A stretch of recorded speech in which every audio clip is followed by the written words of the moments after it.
아멘. 우리 옆 사람과 인사합시다. 당신은 하나님의 전부입니다. 서로 인사합시다. 한 주간 평안하셨습니까?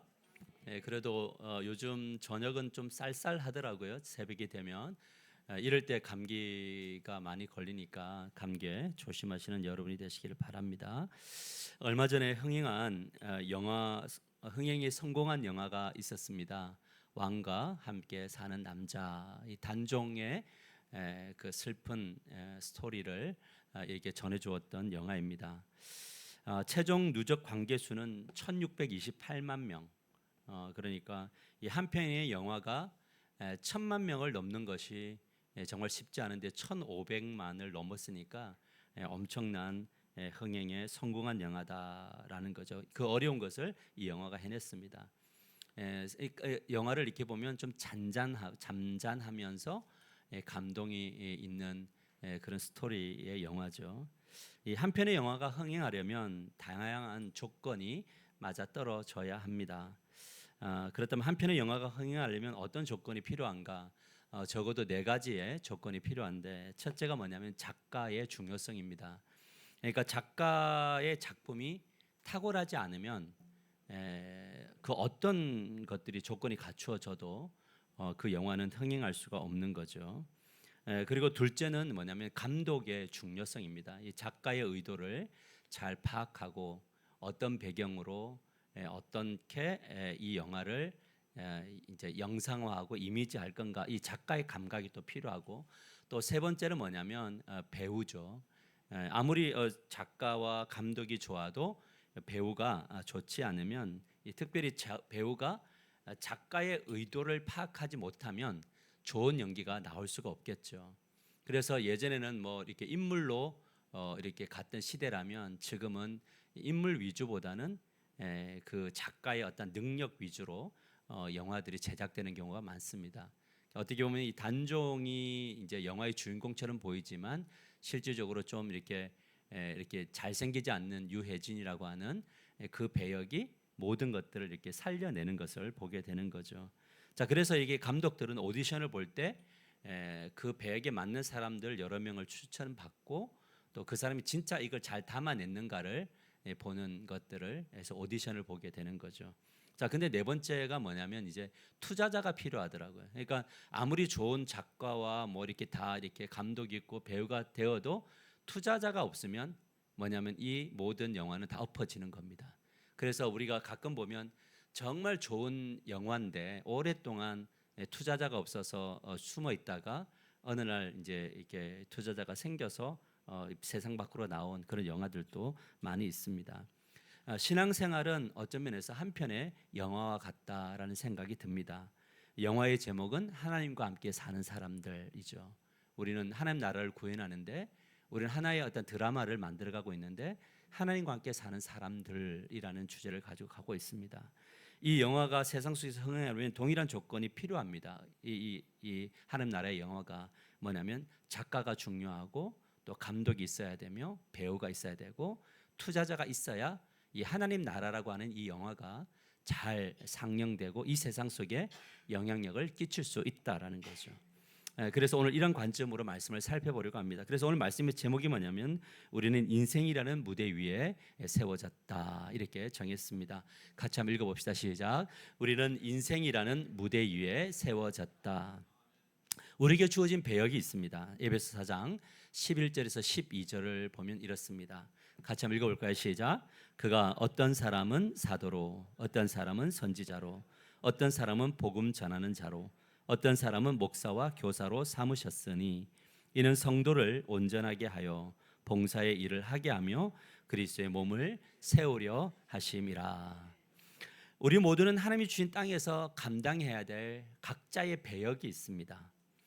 가정에서도 이 배역이 있죠. 저는 가정에서 남편이면서 동시에 아버지라고 하는 배역을 가지고 있고 또 우리 어머니에게는 아들이라고 하는 배역을 갖고 있으며 우리 형제들에게는 막내 동생이라고 하는 그런 배역을 가지고 있습니다. 아마 이 자리에 있는 모든 분들이 각자 가정에서 그 배역을 감당하고 있을 겁니다.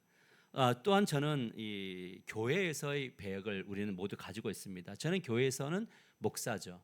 근데 어디 교회의 목사냐면 저는 하나 교회에서만 역할을 하도록 부름받은 목사인 겁니다. 제가 옆에 있는 교회에 가서 나 목사다 이렇게 할 수 없습니다. 저는 하나 교회에 한정된 목사인 거죠. 그리고 여러분들은 장로이며 권사이며 안수집사이며 집사고 목자 목녀이고 교사며 찬양팀인데 여러분들의 이 배역도 지금은 어떻게 되어 있냐면 이 하나 교회에 속해 있는 배역입니다. 여러분들이 이 교회를 떠나서 다른 교회를 가면 또 그 교회에서 배역을 감당할 거고, 만일에 제가 하나님이 다른 교회로 부르신다면 저는 또한 다른 교회에서 목사로서의 배역을 할 거라는 거죠. 지금 여기에 배역이 맡겨진 겁니다. 또한 직장에서도 배역이 있죠. 어떤 일은 대표이고 어떤 일은 분들은 중역이며 어떤 분들은 그냥 평사원입니다. 학교에서는 교장이 있고 부장이 있고 그냥 교사가 있는 것과 마찬가지입니다.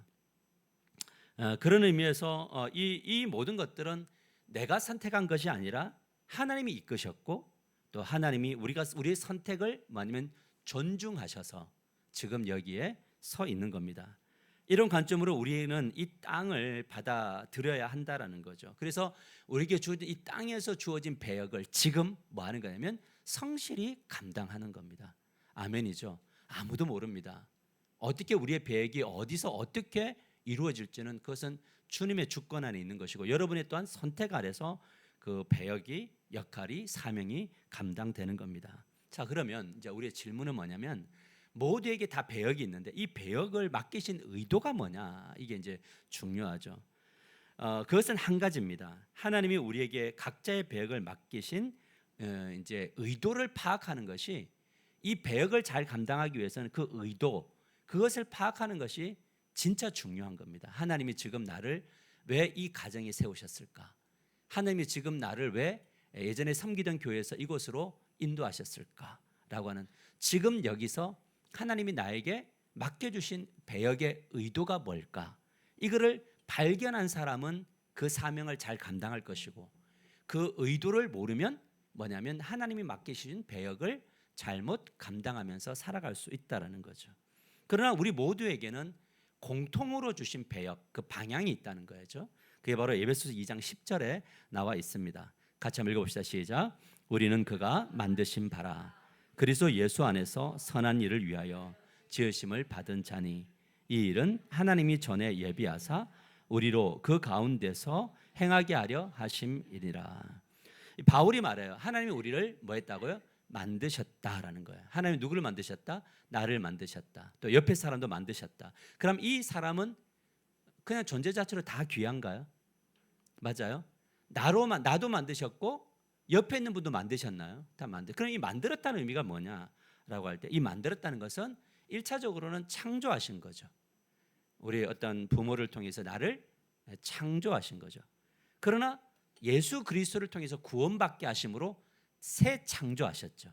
그래서 우리는 뭐냐면 새로운 창조 피조물로서, 새로운 피조물로서의 배역이 각각 주어진 겁니다. 그래서 이 배역이 뭐냐면 내가 내 마음대로 배역을 살아내는 것이 아니라 하나님이 나를 우리의 가정 안에서 어떻게 하라고 주셨는가라는 거고, 지금 이 하나교회를 부르셔서 이 하나교회에서 도대체 나를 통해서 어떤 영광을 받으실 건가, 이 배역이 각자마다 주어졌다는 거죠. 그런데 이 의도는, 우리 모두에게 주어진 공통의 의도는 뭐냐면 우리 모두가 선한 일을 하도록 뭐 했다는 거죠? 지음을 받았다 이거죠. 그러므로 각자에게 주어진 땅과 배역의 의도에 맞게끔 뭐 하는 거예요? 잘 감당하는 것이 뭐가 되는 겁니까? 선한 일이 되는 거죠. 할렐루야. 그것이 바로 선한 일이 되는 겁니다. 그렇다면 이 선한 일이란 무엇이냐면 헬라어로 에르고이스 아가도이스라고 하는데, 에르고이스 아가도이스인데 이 에르고이스는 뭐냐면 일, 행동 이걸 말해요. 그런데 이 아가도이스라는 건 뭐냐면 하나님 보시기에라는 뜻이에요. 그러니까 선한 일이란 뭐냐? 우리끼리 착하다 선하다 이렇게 보는 것이 아니라 하나님이 보시기에 뭐가 되는 겁니까? 에르고이스가 되는 거예요. 일이 되어야 돼요. 그러니까 지금 내가 하고 있는 모든 일들이 뭐가, 누구 보시기에? 하나님 보시기에. 하나님이 원래 작가가 의도했던 대로 내가 그 배역을 맡아가고 있느냐, 이것이 선한 일이라는 거죠. 그러니까 단순히 착한 일이 아니죠. 누구 보시기에? 하나님 보시기에 어떠하냐, 이것만 되면 되는 겁니다. 할렐루야. 이것이 중요해요. 여기서 중요한 지점은 작가이신 하나님의 관점과 의도이죠. 나를 향한, 또 때로는 우리를 향한 하나님의 의도를 제대로 알아서 어디로 들어가야 되면 가정으로 들어가고 교회로 들어가고, 그리고 삶의 현장에서 뭐라는 겁니까? 하나님 보시기에 합당한 삶을 살면 그것이 바로 뭐가 되는 거냐면 선한 일이 되는 거죠. 아무리 좋은 일을 행해도 하나님의 의도와 다른 열정이면 그것은 하나님이 뭐 하는 거냐? 불법이다, 이렇게 말을 하는 거거든요. 자, 다른 사람들이 볼 때는 되게 멋있는데 하나님이 볼 때는 뭐 하는 거다? 이건 불법이 되는 거가 있다는 거죠. 그래서 우리의 관점이 아니라 하나님의 의도로 볼 때 어떠하냐, 이것이 중요하다라는 겁니다. 그래서 마태복음 7장 21절과 23절에 이렇게 말합니다. 나더러 주여 주여 하는 자마다 다 천국에 들어가는 것이 아니요 다만 하늘에 계신 아버지의 뜻대로 행하는 자라야 들어가리라. 그날에 많은 사람이 나더러 이르되 주여 주여 우리가 주의 이름으로 선지자 노릇을 하며 주의 이름으로 귀신을 쫓아내며 주의 이름으로 많은 권능을 행하지 아니하였나이까 하리니 그때에 내가 그들에게 밝히 말하되 내가 너희를 도무지 알지 못하니 불법을 행하는 자들아 내게서 떠나가라 하니라. 이렇게 말씀하세요. 여러분, 인생은 드라마거든요. 아무리 열정적으로 주여 주를 부르고 선지자 노릇을 했어요. 다시 이걸 우리로 말을 하면 목회자 노릇을 했단 말이에요. 거기에서 뭘 했냐면 귀신도 쫓아내고 그 다음에 주의 이름으로 막 권능을 행하면서 질병도 치유하게 했는데, 중요한 건 뭐냐면 작가의 의도와 다르게 갔다는 거예요. 그리고 감독인 성령의 지도하심을 따라 가지 않았다라는 거예요. 이런 배우들은 뭐 하겠냐? 하나님이 자른다는 거죠. 이런 배우는 하나님 나라에 맞지 않다라는 거죠. 여기서 가장 중요한 것은 무엇이냐면 작가, 즉 하나님의 뜻이 뭐냐라고 할 때 이 선한 일인데 그 선한 일이 하나님 보시기에 가정 안에서 어떠냐는 거예요. 이해되시죠? 교회 안에서 어떠냐는 거죠. 그러면 가정은 각자 다 다른가요? 맞아요? 가정은 다 달라요. 그런데 가정이 다 달라요. 환경이 달라요. 어떤 가정은 남편이 막 자기 멋대로 하기도 하고 아내가 자기 멋대로 하기도 하고, 때로는 부모는 문제가 있는데 자녀들이 막 엉망일 때도 있어요. 근데 어떤 집안은 모든 배역이 잘 이루어지고 있는 가정들도 있겠죠. 그런데 옆에 가정을 보면서 왜 우리 가정은 이럴까가 아니라 왜 저 집 남편처럼 이러지 않을까, 저 집 아내처럼 이렇게 하지 않을까가 아니라 하나님이 나에게 주신 이 가정에서 나는 어떤 역할을 해야 되는가, 이게 중요한 거죠. 왜 당신은 다른 사람처럼 되지 않아? 이게 아닌 거죠. 왜 그렇습니까? 그것은 왜냐하면 하나님이 나에게 주신 땅인 거예요. 그 땅에서 뭐냐면 때로는 쉽게 가는 배역이 있는가 하면 때로는 누군가의 눈물과 기도와 인내와 헌신이 필요한 그런 것이 있겠죠. 그런데 성경을 읽다 보면 하나님이 주신 의도가 있잖아요. 그거는 모두에게 주신, 환경은 다르지만 모두에게 주신 의도가 있다는 거죠. 뭐냐면 남편은 가정의 머리인 거죠. 그리고 아내는 사랑의 대상인 거죠. 자녀는 하나님이 주신 분기신 거죠. 그러니까 이런 질서는 뭐냐? 하나님의 뜻이죠. 그러면 세상이 아무리 뭐라 그러더라도 뭘 해야 되느냐? 남편을 존중함이 있어야 되는 거죠. 권위를 세워짐이 있어야 가정이 어떻게 돌아간다? 제대로 돌아간다. 그러면 남편이 권위만 가지고 가면 배역이냐? 내가 너의 머리다, 우리 가정의 머리다 하고 권위만 잡으면 되느냐? 그건 절대 아니죠. 그리스도가 너를 사랑한 것처럼, 교회를 사랑한 것처럼 너도 아내를 사랑함이 마땅한 거죠. 이런 어떤 하나님의 본질적 의도를 가지고 어디로 들어가느냐? 가정으로 들어가서 내 역할을 감당할 때 그것이 뭐가 되는 거냐? 불법이 아니라 하나님의 의로움이 되는 겁니다. 이것이 바로 뭐냐면 산상수훈이 계속적으로 강조해요. 너희들 구제했느냐? 여러분, 구제 많이 하면 아름다운가요? 맞죠? 그 다음에 우리가 금식기도 하면 신앙이 되게 좋은가요? 그런데 이 모든 의도를 놓친 채 자기 열정으로 드러내는 모든 구제, 금식 이런 거 다 필요 없다라는 거예요, 주님이. 자, 그러면 여기서 하나님이 의도하신 이 길을 어떻게 알아가야 되느냐라고 할 때 여기 중요한 질문은 뭐냐면 하나님의 관점을 어디서 발견하느냐, 이게 이제 중요하겠죠. 그것은 바로 하나님의 말씀 안에서 하나님의 의도를 발견해 가야 된다. 하나님의 말씀에 하나님이 주신 땅에서 어떻게 세워져야 하는지 하나님의 말씀에 구체적으로 다 나와 있나요? 맞아요. 하나님의 말씀에는 여러분들이 어떤 삶을 살아야 될지 다 나와 있다는 거죠. 다만 우리가 그것을 받아들이지 않으려 했기에 보이지 않고 들리지 않은 것뿐이에요. 여러분 요즘에 100일 1독을 하면서 어떤 느낌이 듭니까? 아, 이런 말씀이 있었나? 이런 생각이 드나요? 이런 게 있었어? 라고 드는 거죠. 근데 원래 있었죠. 그런데 뭐 하는 거냐? 성경은 안 보고 안 들으려고 하면 안 보여요. 안 들려요. 설교도 마찬가지예요. 안 들으려고 하면 안 들려요. 이미 우리는 설교는 이 예배는 언제 결정되느냐? 이미 올 때 결정이 돼요. 나는 오늘 가면서 안 들을 거야 하면 안 들린단 말이에요. 그러니까 성경도 똑같아요. 하나님의 말씀인데 나는 안 들을 거야라고 하는 내면의 깊은 자기 의와 자기 고집이 있으면 뭐 하지 않느냐? 안 들리기 시작하는데 안 들리면 어떻게 되냐? 결국 자기의 영혼이 죽죠. 그러면 뭐 하게 되냐? 하나님이 원래 원하셨던 의도대로 땅이 이루어지지 않는다는 거죠. 그러면 하나님의 말씀 안으로 들어갔을 때 제일 먼저 하나님이 강조하는 게 뭐냐라는, 하나님 뭘 강조하실까요? 성경을 읽을 때 여러분 지금 100일 1독을 하고 있는데 하나님이 뭘 원하고 있는 것 같아요? 제일 중요한 게 뭐예요? 읽어라, 2배속으로 읽어라, 됐다, 완료, 뭐 이거 요구하시던가요? 네?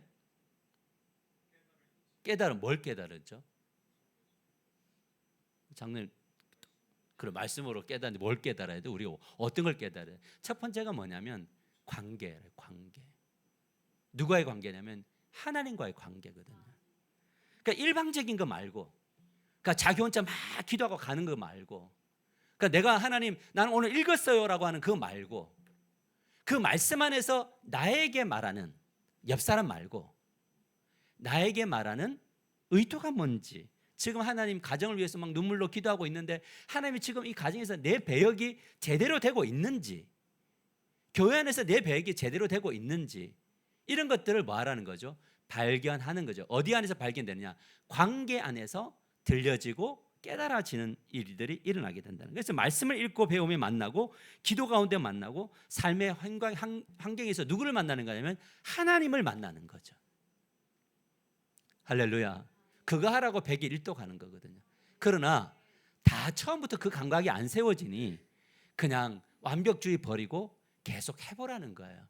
왜? 뭘 믿는 거냐면 여러분들이 성경을 읽는 여러분의 열심을 믿는 게 아니고, 그래도 순종의 걸음을 한 번이라도 내딛는 사람에게 하나님과 감독이신 성령이 여러분들을 주도할 것을 믿는 믿음 안에서 요구하는 건 거죠.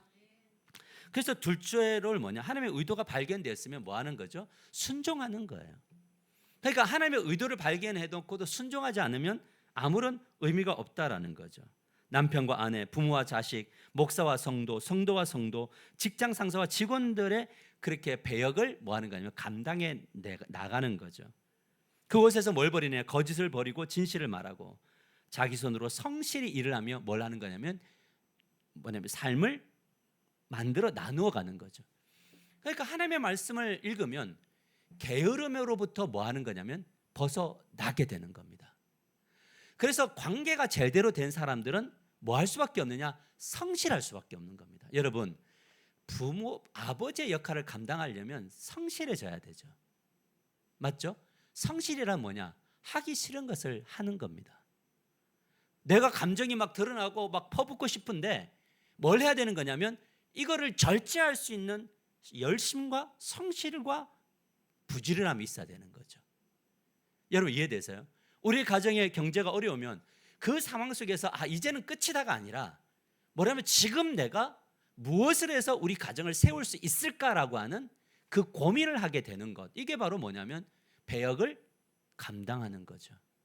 옛날에 우리 아버지를 이렇게 보면 그냥 힘들고, 지금 가만히 이렇게 생각해 보면 참 내성적인 분이고 말 못하는 분이고 고독했을 것 같아요. 그러니까 매일 뭐 하는 거냐면 술 먹고 그냥 그 집에 와서 모든 걸 다 잊으려고 하고 감정 상하면 없고 이렇게 했단 말이죠.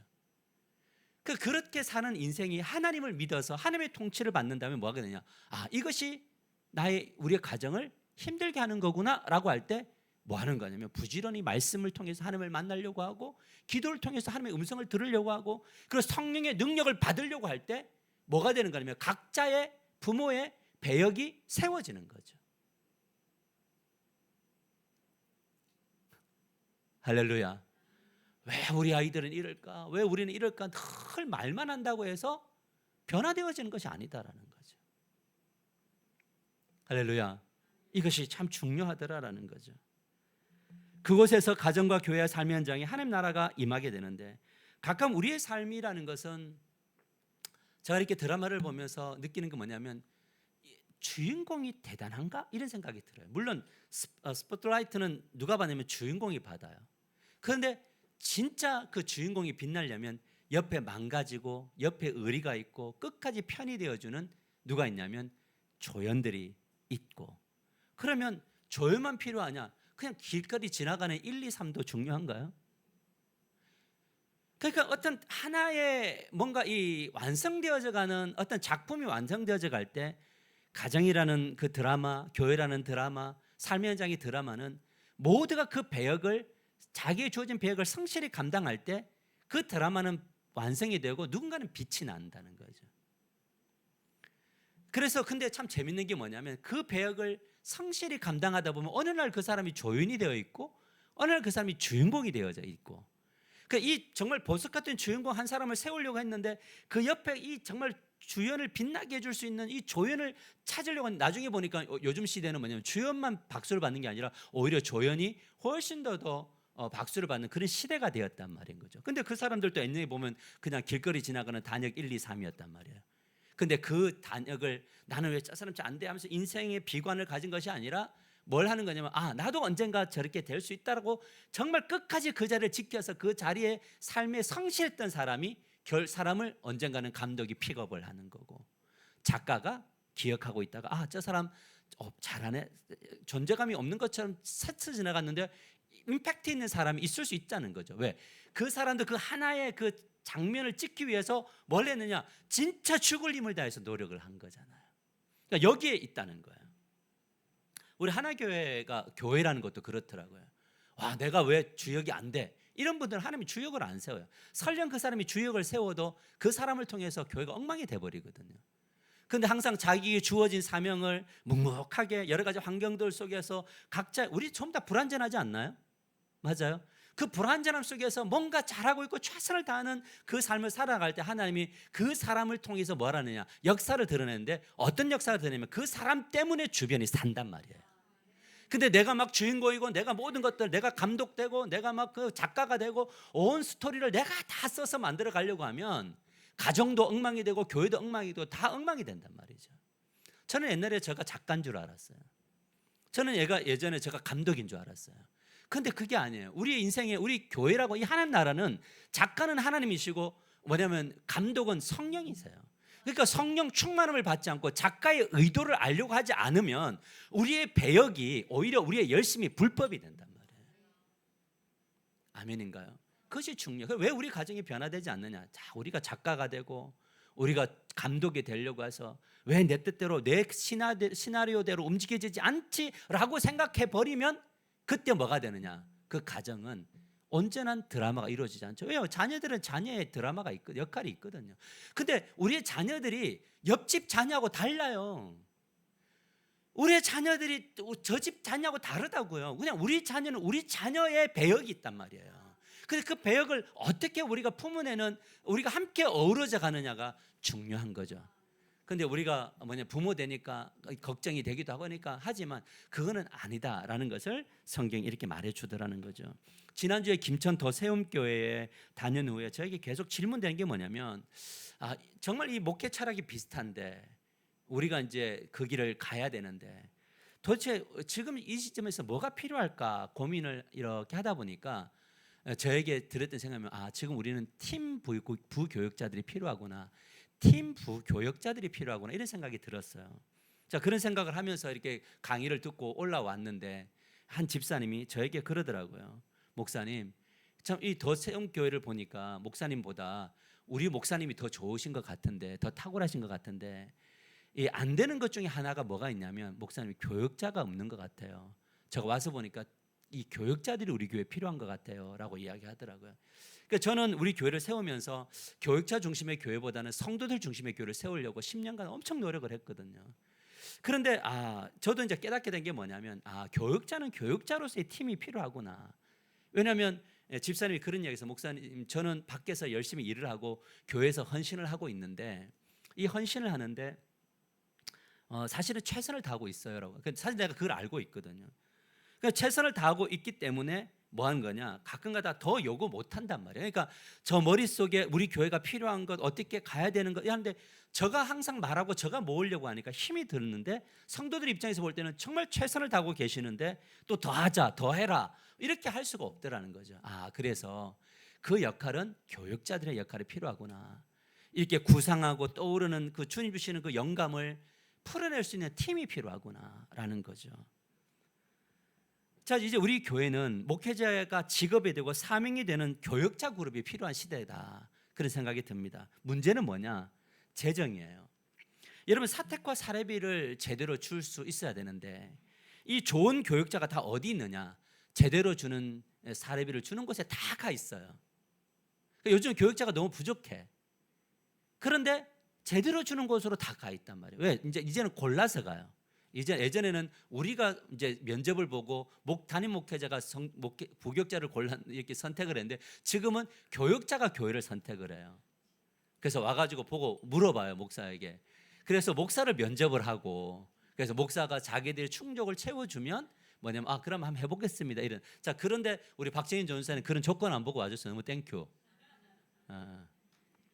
그런 일들이라는 거죠. 그래서 참 우리가 살아가는 모든 날들 안에 시간이 지나면서 제가 왔던 방향이 틀리지는 않았지만 우리 교회가 이제 예배당을 짓고 좀 더 영향력 있는 교회로 가려면 우리 또 근데 그렇더라고요. 어떤 교회는 교역자가 없어도 성도들이 더 강하게 움직여가지고 우리보다 훨씬 배의 역할을 하는 교회들도 있어요. 자, 근데 제가 그런 교회들 성도들과 우리 교회를 비교하면서 우리 교회는 이거 왜 안 되지? 라고 가지 않습니다. 왜냐하면 우리 교회는 우리 교회예요. 다른 교회가 비교하지 않아요. 우리 교회만의 뭐가 있냐면 구성원들의 상황과 여건이 있어요. 자, 그래서 제가 생각하기를 우리 교회는 뭐냐? 우리 교회가 참 착하고 잘 하는데 그런데 뭐가 필요하다는 생각이 되면 우리 교회는 교역자가 필요한 교회구나. 그래서 이제 그 교회를 가려고 합니다. 지난번에 제가 말씀도 함께 나눴던 PCA 교단의 그 세미나를 참석하고 위스콘신 교단에 위스콘신 그 노예에 파송된 한 목사님을 통해서 교회가 위스콘신 교회가 어떻게 세워졌는가. 자, 우리 화면을 한번 보시면 자, 이런 위스콘신 교회들인데 저 교회들 다 이제 개척을 한 교회들이에요. 원래 이제 위스콘신 쪽에 PCA 교단 노예의 산하의 교회가 없었는데 이제 뭐 교역자들을 세워서 뭘 했냐면 이제 개척을 하게 했는데 개척을 한 교회들이 대부분 다 다음 화면도 있나요? 대부분 교회들이 대부분 다 뭐냐면 저렇게 교회가 다 예배당도 짓고 지금 100에서 500명 되는 교회로 개척한 교회들마다 다 성장을 했단 말이죠. 그러면 이 교회가 성장했을 때 키워드가 뭐냐? 성도냐? 아니에요. 키워드는 목사예요. 여러분 이 목사가 교회의 제가 볼 때는 90%라고 봐요. 여러분들 무시하는 게 아니라 왜냐하면 여러분들 목사가 그래도 그나마 같이 가줄만 하니까 여기 계시는 거죠. 네, 그나마 가줄만 하니까 있는 거잖아요. 근데 목사가 가줄만한 목사가 아니면 여러분 교회 떠나실 거잖아요. 아니 그냥 솔직하게 이야기해 봅시다. 맞아요? 아닌 게 아니라 뭐 내보내든지 남아서 여러분이 남아 있든지 맞는 분을 부를. 그게 이제 그냥 우리가 살아가는 그냥 이야기예요. 이건 뭐 잘못된 것도 아니고 이야기인데 그러면 목회자가 그만큼 중요하다면 그러면 교회가 가져야 될 사명 중에 첫 번째가 뭐가 되냐면 목회자들을 세우는 거예요. 되겠죠. 맞아요? 목회자를 세우는 거가 돼야 되겠죠. 그래서 이제 이 위스콘신에 이제 그 했던 목사님이 뭐냐면 펀딩을 한 거예요. 자, 이제 이 위스콘신 지역에 교회가 없으니 이제 교회를 세웁니다. 근데 목사님 혼자서 목회자를 세우려니까 재정이 없잖아요. 그래서 이런 비전을 가지고 목사님이 다니면서 교회를 통해서 이 교회를 세운 게 아니라 펀딩을 받는 거죠. 재정을. 그 가운데 의식 있는 이제 교인들을 있는 사람들 만나서 이 미국에 있는 이 위스콘신 지역에 복음화가 들어가야 되겠는데 어떻게 해야 되겠냐? 당신의 재정을 이쪽 그 교회 설립하는 단체로 헌금을 해주세요. 해서 이제 도네이션하고 헌금을 해서 재정을 엄청 이제 모은 거죠. 그래서 뭘 하게 되는 거냐면 이제 하드워크라고 해서 신학교로 보낼 분은 신학교로 보내고, 그 다음에 신학교 졸업한 분들은 뭐냐면 이 개척 센터로 불러가지고 훈련을 시키는 겁니다. 치유하고 회복하고. 그래서 면접을 꼼꼼히 봐서 될 사람에게, 그러니까 아무에게나 주는 게 아니라 정말 이 사람이 정말 주님의 나라를 위해서 교회를 세우려고 하는 모든 준비가 목사님과 사모님이 되어졌을 때 이 사람을 뭐냐면 개척으로 파송을 합니다. 근데 개척할 때 어떻게 파송을 하느냐? 생활비가 뭐냐면 10만 불에서 15만 불을 주는 것으로 파송을 해요. 그러니까 10만 불이면 얼마죠? 지금 1,500원으로 하면 1억 5천을 주는 거죠. 연. 목회자에게 1억 5천에 뭘 줌으로? 생활비와 목회 활동비를 줘서 뭘 하게 하느냐? 목회에 온전히 전념하게 하는 겁니다. 그러니까 자녀들에 대한 걱정이나 뭐 이런 삶이나 이런 것들 없이 뭘 하게 되면 오로지 뭘 하게 하는 거냐? 전도하게 하는 거죠. 왜 그러냐면 위스콘신 지역에 가난한 이들도 있지만 잘 사는 사람도 있을 때 목회자가 늘 어렵고 힘든 모습들만 보여주는 것이 아니라 목회자가 하나님의 사람으로서의 당당함을 드러낼 때 그때 사람들이 뭐냐면 저분의 그 당당함 속에 그리스도가 있구나라고 하는 것들을 통해서 가게 되면서 함께 그런 비전을 꿈꾸게 되는 거죠. 저는 이 하나교회를 생각하면서 많은 관심과 고민이 깊어져 갑니다. 우리 교회가 다음 세대를 이끌 수 있는 목회자를 세우는 교회가 되기를 원하고, 이 일에 우리 교회가 배역을 감당하는 일을 꿈꾸기를 원하고, 이것을 알아가고 있는데, 사실 우리가 알아야 될 것은 최고의 투자자는 누구냐면 하나님이신 거죠. 맞나요? 근데 하나님이 우리가 기도하면 하나님께서 이 천장에서 이렇게 문을 열어서 돈을 이렇게 똑똑 떨어뜨려 주시던가요? 뭐 가고 있는데 메추리기 만나처럼 막 그냥 돈이 후두두둑 떨어지던가요? 그렇지는 않더라는 거죠. 하나님이 이 모든 일을 할 때에 이 재정을 누구를 통해서 하냐면 사람을 통해서 하신다는 거죠. 그러니까 우리가 목회자를 세우고 교회를 세우고 이 죽어가는 교회를 다시 이렇게 세우는 이 사명을 우리가 감당하려면 우리의 수준에서 하면은 안 되는 이야기인데, 하나님은 모든 것을 가능케 하시는 분이시니 하나님 목회자를 유명하게 만드시든, 아니면 주님 저를 부자로 만드시든, 아니면 그런 사람들을 불러 모으셔서 이 위대한 이 하나님의 사역, 하나님과 함께 사는 사람들의 이 드라마를 우리 교회를 위해서 써주십시오라고 기도하면서 우리가 그런 분들을 오기를 또한 기도하며 걸어갈 때에 놀라운 역사가 나타나게 될 것을 믿습니다. 그렇다면 이런 이야기를 하면 꼭 시험에 드는 분들이 있어요. 그러면 재정을 감당 못하는 우리는 그러면 뭐 필요 없는 거냐? 여러분 정말 그렇지 않아요. 여러분들 한 사람 한 사람이 너무너무 귀해요. 그러니까 우리의 기도를 통해서 하나님이 역사하시는 것처럼 우리가 견디고 우리의 배역을 잘 감당하는 것, 여러분들 마음속에도 나도 이 자리에 서고 싶고 나도 이런 역할을 감당하고 싶은 마음들이 있는 거 알아요. 그렇지만 우리에게 주어진 지금 현재의 배역이라는 게 있는 거죠. 그래서 저는 다른 교회를 보는 게 아니라 주님 우리 교회 이 배역 속에서 주님 저에게 주신 마음이 있고 이 비전이 우리의 비전이기를 원하는데, 저 보세요. 교육자가 팀이 이루어지면 우리 다음 세대를 위한 고민을 이제 일절 내도록 누가 하겠습니까? 누가 이제 목사와 함께 부교육자가 어떻게 하겠습니까? 같이 고민하겠죠. 저는 우리 박정인 전도사님 이 월요일부터 금요일까지 직장을 다니시잖아요. 그 토요일날 주일날 와서요. 그러니까 뭘 하는 거냐? 월요일부터 금요일까지 제가 전도사님에게 교회의 일에 대해서 이래라 저래라 이야기를 못하죠. 왜? 삶의 현장이니까. 왜냐면 본인이 그걸 할 건데. 그런데 토요일하고 주일에는 뭐라면 잠시 나눠요. 그 역할, 지금 배정이 그러니까. 자, 그런데 저도 어떤 교회 일들에 대해서 막 꿈꾸고 싶고 이럴 때 교육자들과 함께 꿈꿔야 될 일들이 있고 뿌리고 모아야 될 일들이 있겠죠. 그러니까 지금은 저 혼자 안 되는 지점이 돼버렸더라고요. 이제는 제가 가진 한계가 있더라는 거예요. 그러면 그 다음에 이 교회를 세워나갈 때 아까 뭐라고 했냐면 사도와 모든 것들이 있는데 성도들은 뭐라고 하냐면 온전하게 하며 봉사하는 일을 하게 하는, 교회를 세워가는 일을 누가 하는 거냐? 교회 세우는 것은 여러분들의 몫인 거예요. 교회는 저가 세워가는 게 아니에요. 여러분들이 세워가는 거예요. 성도들의 목양도 촘촘히 하는 걸 누가 하는 거냐? 여러분들이 하는 거예요. 근데 여러분들이 할 수 있도록 누가 존재하는 거냐면 목회자가 존재하는 거예요. 할렐루야. 그 목사는 뭐 하는 거냐? 여러분들이 성도들을 목양하고 성도들을 돌보고 성도들을 촘촘히 엮을 수 있도록 세워가는 역할을 저가 하는 거지, 저가 모든 것들을 다 하는 게 아니다라는 거예요. 그래서 서로에 뭐가 있다고요? 배역이 있다고요. 할렐루야. 이것이 바로 뭐냐면 교회다라는 겁니다. 말씀을 맺으러 갑니다. 여러분, 오늘 우리는 한 편의 영화 이야기로 시작했습니다. 흥행하는 영화는 작가, 감독, 배우, 투자자들이 필요하다. 우리의 인생이라는 무대도 마찬가지입니다. 작가이신 하나님은 우리 각자를 향한 선한 각본을 예비해 두셨어요. 그리고 여러분의 땅을 다 주셨어요. 여러분 가정은 다 땅이에요. 거기에 하나님이 여러분들에게 배역을 주셨고 각자 가정들마다 다 달라요. 어떤 분은 눈물을 많이 흘려야 돼요. 아파요.